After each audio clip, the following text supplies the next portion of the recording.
స్వచ్ఛత అంటే నందిని పాలు మరియు పెరుగు. వాగర్థావివ సంపృక్తౌ వాగర్థ ప్రతిపత్తయే జగతః పితరౌ వందే పార్వతీ పరమేశ్వరౌ. ఆదిత్యాయ చ సోమాయ మంగళాయ బుధాయ చ కురు శుక్ర శనిభ్యశ్చ రాహవే కేతవే నమః. శృంగేరి జగద్గురు పీఠాధిపతులకి, కంచి పీఠాధిపతులకి నమస్కారములు తెలియజేసుకుంటూ, ఇక 12 రాశులలో జన్మించినటువంటి వారికి మే 16వ తారీఖు నుంచి 31వ తారీఖు వరకు ఏ విధంగా ఉండబోతుందో తెలుసుకునే ముందు గ్రహ సంచారం తెలుసుకుందాం. వీక్షించేటువంటి ప్రేక్షకులకి ఒక సూచన: గురువు మారాడు, అలాగే 18వ తారీఖు నుంచి రాహువు కేతువు కూడా మారబోతున్నారు. అంటే ఉన్నటువంటి నవగ్రహాలలో ప్రధానమైనటువంటి గ్రహాలు మారబోతున్నాయి.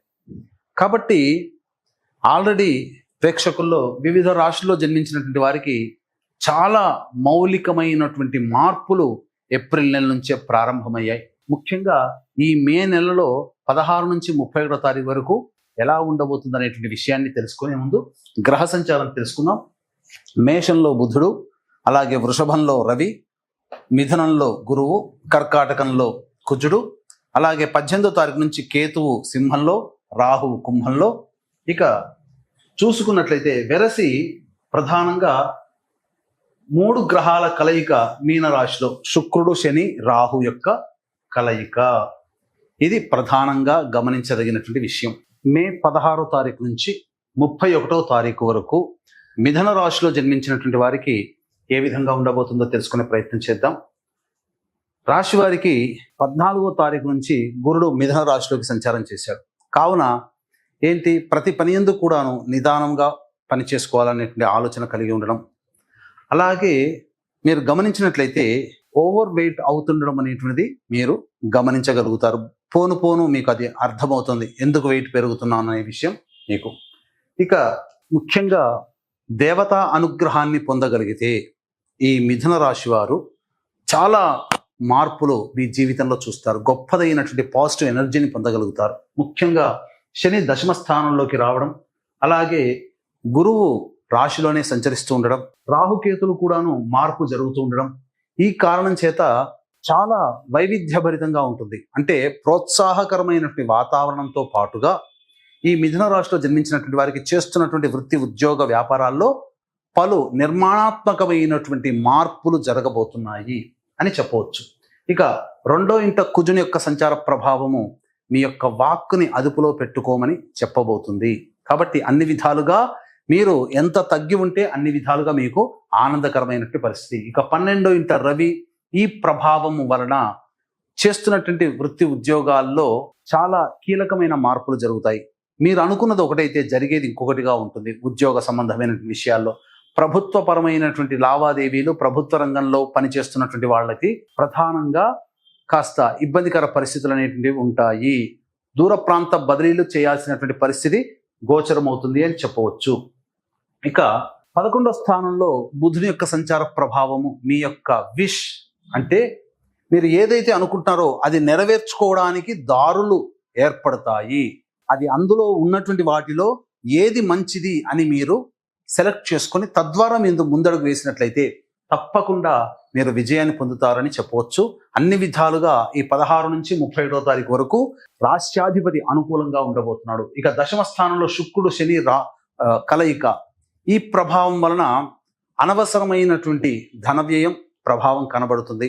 అంతేకాకుండా వస్తు అలంకరణ ప్రాప్తి మీకు గోచరమవుతుంది. మీరు ఎక్కువగా ఖర్చు పెట్టి మీరు భోగ భాగ్యాలు అనుభవించడానికి, అనగా మంచి వస్త్రములు, మంచి పాదరక్షలు, అలాగే మంచి విలువైనటువంటి ఆభరణాలు, గొప్పగా సంఘంలో గొప్పగా కనబడడం కోసం మీరు ప్రయత్నించే విధానపూర్వకంగా ఖర్చులు పెరుగుతాయని చెప్పవచ్చు. ఇక 9వ స్థానంలో రాహు యొక్క సంచారం తండ్రి గారి ఆరోగ్యం పట్ల శ్రద్ధ వహించాల్సినటువంటి పరిస్థితి.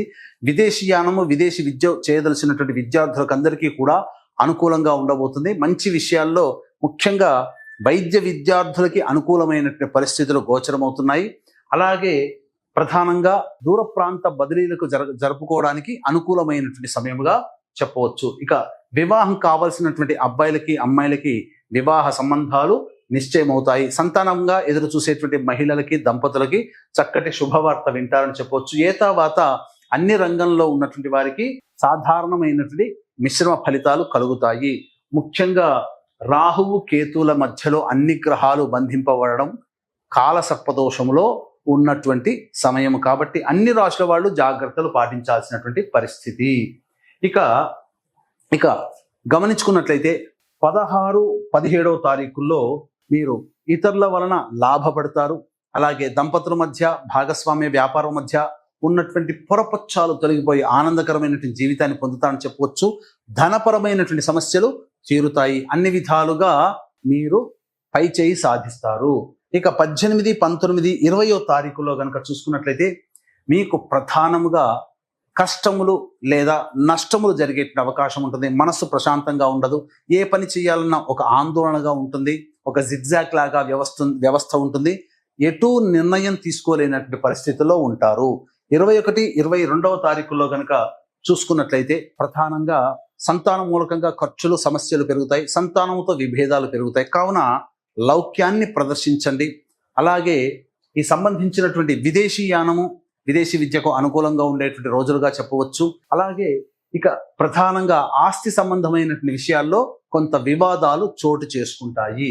ఇక 23, 24వ తారీఖుల్లో కనుక చూసుకున్నట్లయితే చేస్తున్నటువంటి వృత్తి, ఉద్యోగ, వ్యాపార రంగాల్లో ప్రోత్సాహకరములు అనేటువంటి ఉంటాయి. ప్రమోషన్లు లభించేటువంటి అవకాశము గోచరమవుతుంది. అలాగే అన్ని విధాలుగా ధనపరమైనటువంటి సమస్యల్ని పూర్తి చేసుకుంటారని చెప్పవచ్చు. ఇక వీక్షించేటువంటి ప్రేక్షకులకి గమనిక, ఈ యొక్క 16 మే 18వ తారీఖు నుంచి జూన్ 6 వరకు, అంటే ఈ సంబంధించిన 16 నుంచి 31వ తారీఖు వరకు గ్రహాలన్నీ కూడాను రాహుకేతుల మధ్యలో ఉండి కాలసర్పదోషంలో ఉండబోతున్నాయి. కాబట్టి 12 రాశుల వారికి ఎంత గ్రహాలు అనుకూలంగా శుభాలు ఇవ్వాలనుకున్నా ఈ కాలసర్పదోషం సంచారం జరుగుతున్నటువంటి కారణం చేత సరైనటువంటి ఫలితాలు ఇవ్వలేవు. కావున దీన్ని దృష్టిలో పెట్టుకుని ఈ యొక్క సంపూర్ణ నవగ్రహ శాంతి, సర్వదోష నివారణ పూజలు, హోమాలు అనేటువంటివి ఈ నెల 22వ తారీఖు రోజున హనుమత్ జయంతి సందర్భంగా జరిపించడం జరుగుతుంది.